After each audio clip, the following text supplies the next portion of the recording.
আজকে ধর্মতলা থেকে ছেড়েছি 7টা 15-য়, এখন আছি কৃষ্ণনগর।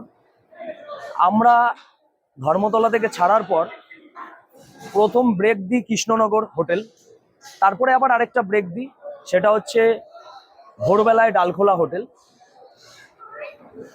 তো এই দু জায়গা, তার মাঝখানে যদি প্যাসেঞ্জারের কোনো রকম প্রবলেম হয় বা স্টাফের কোনো রকম সুবিধা থাকে, তার জন্য আমরা একটা ভালো জায়গা বা পেট্রোল পাম্প দেখে দাঁড় করাই। তো আপনারা যারা শ্যামলী পরিবহনে ট্রাভেল করছেন, তাদের প্রত্যেককেই আমি একটা কথা বলবো, আপনাদের কোনো রকম যদি অসুবিধা হয়, আপনারা ড্রাইভার অ্যাটেন্ডারের সাথে এসে আপনাদের অসুবিধাটা বলবেন। আশা রাখছি আপনাদের সুবিধা আমরা দেখব, আর আপনারা ট্রাভেল করুন। আশা রাখছি ভালো পরিষেবা দিচ্ছি, আর এইভাবেই দিয়ে যাব।